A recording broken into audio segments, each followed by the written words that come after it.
The universe is vast, mysterious, and if the Hitchhiker's Guide to the Galaxy is to be believed, very, very bad at paperwork. It's also completely indifferent to our existence, which is a bit of a problem if you were hoping for some grand cosmic purpose. But don't panic, because today we're going to dive deep into the Hitchhiker's Guide to the Galaxy, the topic of absurdism and how Arthur Dent might just be one of the most relatable philosophical characters of all time. Strap in, because we are about to explore the chaotic, nonsensical, but oddly comforting world of absurdism, where the only thing that makes sense is that nothing really makes sense.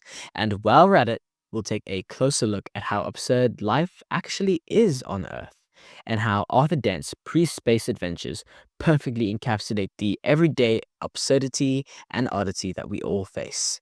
And this is why, in the face of nonsense, Arthur learns to love the ordinary evermore.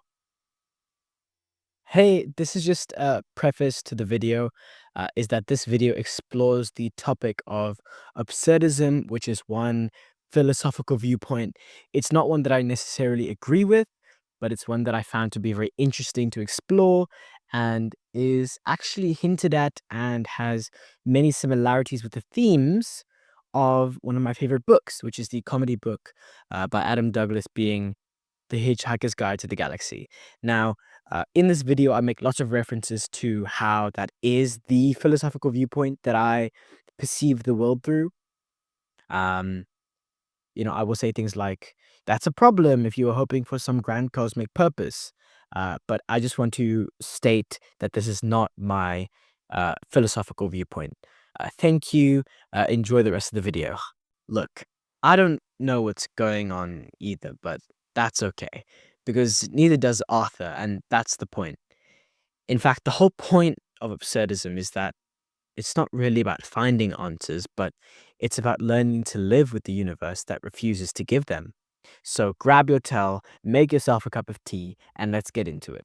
And if you're wondering why I'm wearing this dressing gown, it's because Arthur Dent is my spirit animal, and I've fully embraced the chaos. Absurdism 101. Let's start with absurdism. It's a big word that has big implications. It's the idea that life has no inherent meaning, and that trying to force meaning onto the idea of life, of living, of the universe is like trying to teach a Vogon poetry. It's just not gonna work. The philosopher Albert Camus, one of my favorites, he's the poster child of absurdism. He has incredible books, my favorite being The Stranger, and he described it as the conflict between humanity's search for meaning and the silent, indifferent universe. My favorite quote from him is, I begin to understand the gentle indifference of the universe. I think that that is the quote, although I may be slightly paraphrasing. I have been told I am the god of paraphrasing. Anyway, we crave answers, but the universe just shrugs. So what do we do? Do we despair? Do we pretend that there's meaning when there isn't? Or do we just accept the absurdity and carry on? Now, Arthur Dent is no philosopher. He is just a man with his pajamas having a perfectly normal day until his house and then the entire planet gets demolished out of nowhere. And instead of having a total existential breakdown, he mostly just stands there, confused. And then he asks for tea. This, my friends, is absurdism in action. It's not about solving the problem, it's about acknowledging that the problem exists and then deciding to have a cup of tea anyway. Arthur's ability to find solace in the mundane, like his tea and his toast and his towels, and a pair of pajamas, is what makes him the ultimate absurdist hero. While the universe is busy being ridiculous, Arthur is busy appreciating the small, the ordinary things that make life bearable. And really, how different is Arthur from us all? We all have moments of existential absurdity, staring at the fridge, expecting food to appear, despite the fact that about 30 seconds ago, when we've just checked, there was no food in the fridge. Or how about dealing with customer service that seems designed to make us suffer, pressing endless buttons, stuck in infinite loops, answering infinite robots? Or watching political debates where no matter what they say. No one will answer any of the actual questions, or no one will take in any viewpoints, people being stuck in their echo chambers. All of these things are really pointless. Life doesn't always make sense. Often it makes no sense, but that doesn't mean we stop living it. In fact, I think it's precisely because life is so absurd that Arthur learns to love the ordinary. When everything around you is chaos, the security that a cup of tea becomes, well, it becomes a lifeline. A comfy chair is a sanctuary, and a towel, well, that's just common sense. Arthur Dent is the everyman existentialist hero. If I save that, then Jean-Paul Sartre's Roquentin he's the completely opposite guy. The main character of Nausea is having a total existentialist meltdown the entire book. Both men experience the realization that the universe is meaningless. Arthur, when he's yanked off of the earth without any adequate explanation, and Roquentin when he stares too hard at a tree root. But where Arthur mostly sighs and keeps moving forward, Roquentin spirals into dread and revulsion. Their different reactions define different forms of existentialist literature. Do you laugh, or do you collapse under the weight of meaninglessness? Sartre's existentialist book Nausea is a reaction to the sheer, overwhelming weight of existence, while The Hitchhiker's Guide to the Galaxy tells us, well, in its kind of ridiculous way, it's all gonna be fine. Arthur's ability to roll with the absurd is why Hitchhikers is ultimately a very comforting work, while Nausea makes you stare at your hands for 3 hours wondering why you exist. And let's be honest, Arthur's approach is way more fun, even if Arthur is not really the most fun person in the world. He's about as fun as white bread dipped in toast is flavorful.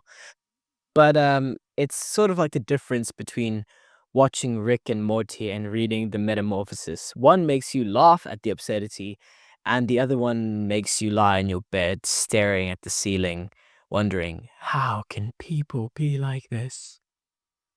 Guess which one Arthur would prefer. Now, nothing says the meaningless universe quite like paperwork, taxes, and 401ks. The Hitchhiker's Guide to the Galaxy isn't just indifferent, it's annoyingly bureaucratic. The Earth wasn't destroyed by an evil empire or a malevolent god, but by a construction company following the rules. The Vogons aren't sinister masterminds, they're just the worst parts of the DMB made into flesh. And honestly, isn't that the most relatable cosmic horror of them all? Now, this is Douglas Adams' way of showing how absurd our own world is. We'd like to think that we are the protagonists of a meaningful story. But the universe, and worse, the people in charge, often don't care. And that's absurdism in action. It's not just about the big questions, it's about the small, everyday frustrations that remind us just how little control we actually have. Whether it's a Vogon destroying your planet or a customer service representative telling you to please hold, the message is the same. The universe is absurd and you're just along for the ride. The Restaurant at the End of the Universe. Now, this is the second book in the Hitchhiker's Guide to the Galaxy series, and I want to talk about sort of uh, a parallel, adjacent, very similar, but also very opposite topic, and that is nihilism. So, nihilism is another philosophical concept which is very similar to absurdism, and I think that it's more relevant in this book. Now, Arthur and his companions find themselves well, at the restaurant at the end of the universe. Not in the direction the end, but in the chronological end. It's a place where you can watch the universe end in a spectacular display of fireworks while enjoying a nice meal. It is also the perfect metaphor for nihilism, the idea that nothing matters, which is very similar to the idea that nothing matters in absurdism. If nothing matters, why not enjoy the show and have a nice meal? But while nihilism often gets a bad rap for being bleak and uninteresting, The Hitchhikers gives it a very comedic twist. Sure, the universe is ending, but at least the food is good. Zaphod Beeblebrox is a two-headed, three-armed ex-president of the galaxy, and he embodies this carefree nihilism. He doesn't worry about the meaning of life or even the meaning of his consequences. He's too busy stealing spaceships and throwing parties. Meanwhile, Marvin, the paranoid android, represents the other side of nihilism, the crushing despair that comes from knowing too much. This robot has almost an infinite lifespan, millions of years which he has lived, and almost an infinite amount of knowledge. What is his constant lament? Life. Don't talk to me about life. It's a stark contrast to Zaphod's comedic nihilism, where both characters still highlight the absurdity of existence, but in their own very separate ways. In the beginning, the universe was created. This made a lot of people very angry and has been widely regarded as a bad move. This line perfectly encapsulates the tone of the series. The universe is absurd, and the only appropriate response is to laugh. Whether you're a nihilist like Zaphod, a pessimist like Marvin, or just a regular guy like Arthur, the Hitchhikers reminds us that life is what you make of it, even if what you make of it is a pan-galactic gargle blaster and a plate of Megillian major cow, whatever that dish is. Now, I want to talk about the third book in the series, and that's Life, the Universe, and Everything. In Life, the Universe, and Everything, Arthur and his companions embark on a quest to stop a group of homicidal robots from destroying absolutely everything. Along the way, they grapple with these big questions. What is the meaning of life? Why are we here? And why does the universe seem to have such a terrible sense of humor? The answer to the ultimate question of life, the universe, and everything is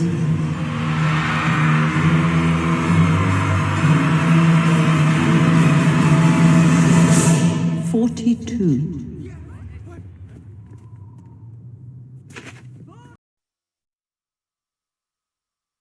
This infamous line has become a cultural touchstone, but what does it really mean? In the context of absurdism, it's a reminder that the search for meaning is absolutely futile. The universe doesn't owe us answers, and even if it did, they probably wouldn't make any sense to us.